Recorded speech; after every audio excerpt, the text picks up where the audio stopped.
If you're loving this podcast, be sure to check out our full lineup. From news and local politics to sports and true crime, find your next great listen right now at duluthnewstribune.com/podcasts. That's duluthnewstribune.com/podcasts. Hello, Northlanders. It's Tuesday, August 15th. I'm Wyatt Buckner through Duluth News Tribune Minute, presented by Minnesota Power Employees Credit Union. The average MPECU member saves over $785 a year in better rates and lower fees. And with MPECU, every ATM is your ATM. With their free checking program, you get ATM fee reimbursements at any ATM anywhere in the U.S. Check out Minnesota Power Employees Credit Union services online at mpecu.com or visit their offices in downtown Duluth, Arrowhead Road, or Miller Trunk Highway. Now here's a look at today's headlines.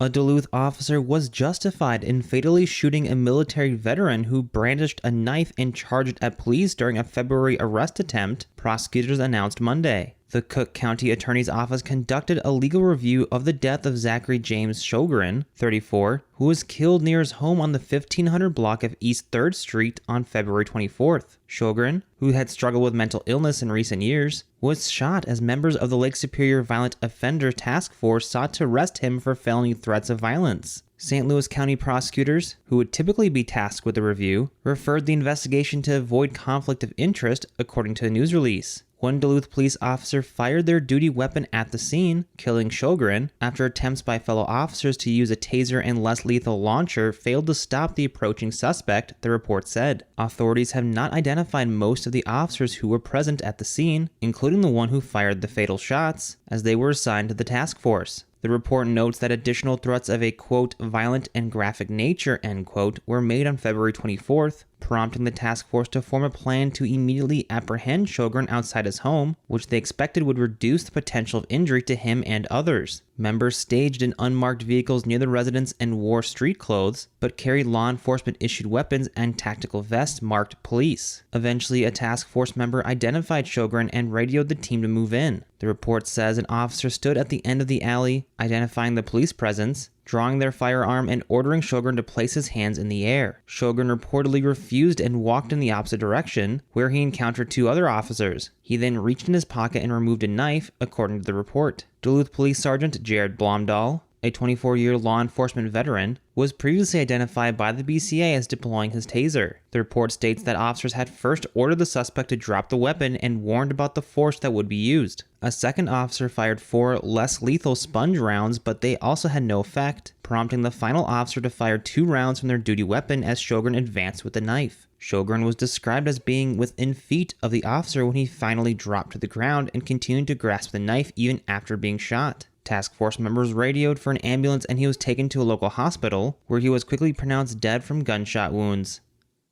The Superior School Board was short one member at its regular meeting Monday. Board President Steve Olson confirmed that Steve Stupak officially resigned from the board that morning. Stupak, 65, whose board term runs through April 2024, resigned amid questions about his residency in the district. He is also facing felony election fraud charges in Douglas County Circuit Court in connection to the address he voted under in April 2022 and the one he put on his December 2020 declaration of candidacy. Stupak's initial appearance is set for August 23rd. While there was no official district comment on what comes next, the board has 2 options: appoint someone to fill the seat or leave it vacant. During the meeting, Board Vice President Len Elbricht read through a timeline of events. He said he overheard a conversation in 2021 about a house Stupak was building in Duluth. Albrecht investigated land records and presented that information to a string of agencies, including the Wisconsin Association of School Boards, Wisconsin Ethics Committee, and Wisconsin Elections Commission. He said he spoke with Stupak to ask him to resign. He also discussed it with legal counsel and spoke to school board members individually before bringing the information to Douglas County District Attorney Mark Fruhoff. Stupak served on the school board from 2014 to 2017. After losing the 2017 election, he was re-elected to consecutive 3-year terms in 2018 and 2021. Olson said the current school board contacted legal counsel about the possibility of removing Stupak as a member. A new action item based on those statutes had been added to the Monday agenda, but became an informational item in the wake of Stupak's resignation. It was an unprecedented situation, Olson said, with no case study to draw from.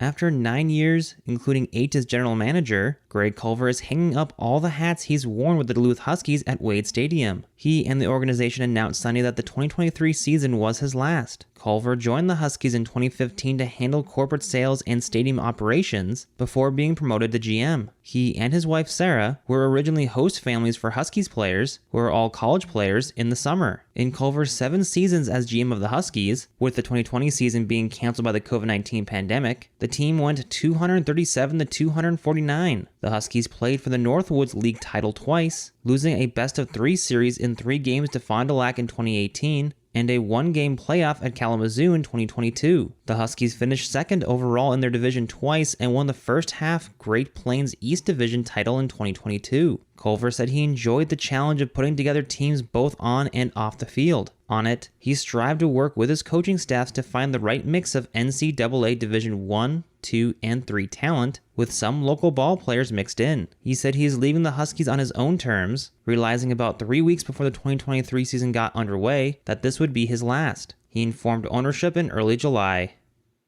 Now here's a look at your forecast, brought by the Superior Telegram's history podcast, Archive Dive. Happy Tuesday, Duluth area. Mostly sunny skies throughout the day today, and a wind from the west will keep temperatures right around 83 degrees. Overnight tonight, a few clouds with temperatures falling down to around 64 degrees. Then on Wednesday, a chance for a few thunderstorms, especially in the second half of the day with a cold front approaching the region, 85 degrees before that happens. And then temperatures fall on Thursday down to 73 degrees on the backside of that thunderstorm chance with a cold front on Wednesday night. Partly cloudy skies then. For Friday, mostly sunny with a high of 78 degrees and will warm into the upper 80s by Saturday. I'm storm tracker and meteorologist Jesse Ritka. Thank you to Archive Dive for their support. The monthly history podcast, hosted by Superior Telegram reporter Maria Lockwood, dips into the archives of historic events, people, and places around Superior and Douglas County. You can find the latest episode of Archive Dive at superiortelegram.com or wherever you also get this podcast.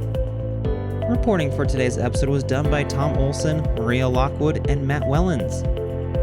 Thank you for listening to Duluth News Tribune Minute. Have a great day, and we'll see you back here tomorrow.